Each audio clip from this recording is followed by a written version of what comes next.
میری عمر 24 سال ہے اور میں اپنے بہن بھائیوں میں سب سے بڑا ہوں۔ اپنی تعلیم مکمل کرنے کے بعد میں اپنے والد کے ساتھ ان کے کاروبار میں مدد کرواتا ہوں۔ کاروبار کے سلسلے میں اکثر دوسرے شہروں میں جاتا رہتا ہوں۔ گزشتہ کچھ عرصے سے ہمارے گھر میں کچھ عجیب و غریب واقعات پیش آنے لگے تھے۔ میرے والد غصے کے بہت تیز تھے اور اکثر میری والدہ کے ساتھ ان کا جھگڑا ہوتا، لیکن اب ان جھگڑوں میں ایک شدت آنے لگی تھی۔ گھر کا ماحول بڑا عجیب سا ہو گیا تھا۔ میرے بہن بھائی ہر وقت ڈرے سہمے سے رہتے کہ نہ جانے کب امی ابو لڑنا شروع کر دیں۔ ہم سب بہن بھائیوں کی دلی خواہش تھی کہ ہمارے گھر لڑائیاں جھگڑے نہ ہوں، لیکن زندگی تو نام ہی ادھوری خواہشات کا ہے۔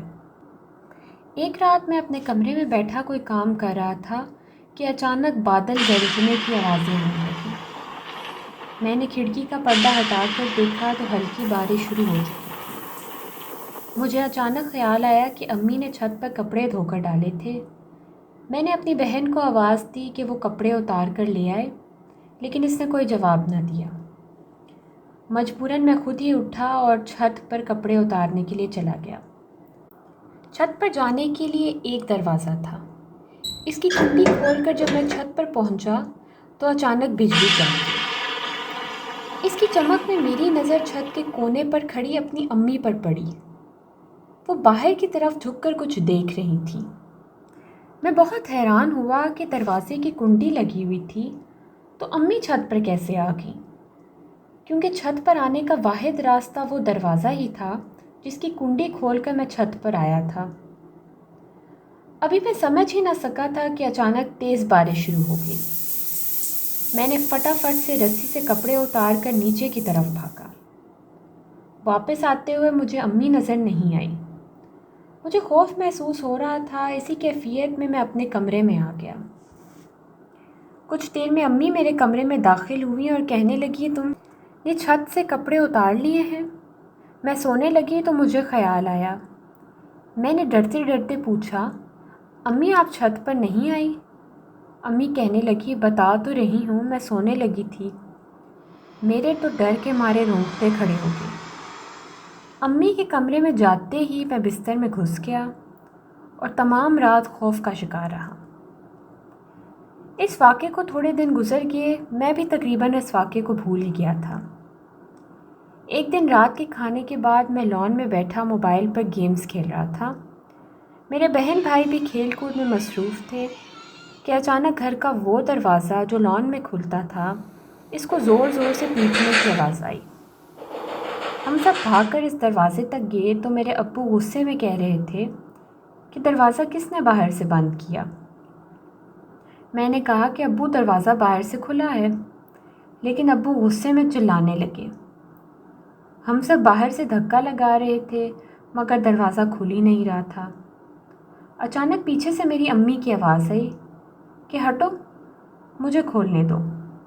ہم سب سائڈ پر ہو گئے اور امی نے آگے بڑھ کر دروازے کو ہاتھ لگایا تو وہ بڑے آرام سے کھل گیا۔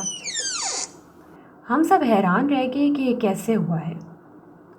خیر ابو کا غصہ تو عروج پر تھا۔ انہوں نے امی کو بھی بہت بری طرح سے ڈانٹا، اور اس سے زیادہ عجیب بات یہ ہوئی کہ میری امی نے کوئی جواب نہ دیا اور وہ کچن میں چلی گئی۔ ہم سب بھی ڈر کے مارے اپنے کمروں میں چلے گئے۔ کمرے میں جا کر میں نے سوچا کہ مجھے جا کر امی کو دیکھنا چاہیے، وہ کافی افسردہ لگ رہی تھیں۔ میں کچن کی طرف جا رہا تھا کہ پیچھے سے امی کی آواز آئی کہ تم لوگ ابھی تک جاگ کیوں رہے ہو اور تمہارے ابو اتنا غصہ کیوں ہو رہے تھے؟ میں سوئی ہوئی تھی اور ان کی آواز سے میری نیند خراب ہو گئی۔ مجھے تو لگا کہ میرے پاؤں سے زمین نکل گئی ہو۔ بڑی مشکل سے میں نے سر ہلایا اور خود کو گھسیٹتا ہوا کمرے میں پہنچا۔ ساری رات خوف سے میری بری حالت تھی۔ اس کے بعد بھی عجیب و غریب واقعات ہوتے رہے۔ لان میں لگے پودے ایک دن ایسی حالت میں تھے کہ جیسے غصے میں ان کو کسی نے مسل دیا ہو۔ اکثر گھر کے دروازے کھلے ہوتے، اگرچہ ہم رات کو اچھی طرح سے تسلی کر کے سوتے تھے۔ اچانک پورے گھر میں گندی بو آنا شروع ہو جاتی اور پھر خود ہی ختم ہو جاتی۔ اچانک گھر میں کسی کو بخار ہو جاتا اور پھر خود ہی ٹھیک ہو جاتا۔ دروازے کھلے ہونا تو روٹین بن گیا تھا۔ ہم سب اکیلے کوئی کام کرنے سے ڈرنے لگے تھے۔ پھر ابو نے کسی کے مشورے سے علوم جاننے والے ایک شخص کو بلوایا۔ اس نے پانی دم کر کے دیا کہ دیواروں پر چھڑک دیں، مگر کوئی فائدہ نہ ہوا۔ آخر تنگ آ کر ہم نے گھر بدلنے کا فیصلہ کیا اور کچھ دنوں کے بعد گھر تبدیل کر لیا۔ نئے گھر میں ہمیں کافی سکون ملا، لیکن میں آج تک حیران اور خوفزدہ ہوں کہ وہ عورت کون تھی جو اس رات چھت پر مجھے نظر آئی اور جس نے امی کے روپ میں ہم سے بات کی اور دروازہ کھولا تھا۔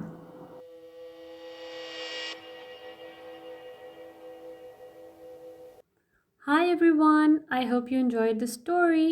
Don't forget to like, subscribe and share. Until then, bye.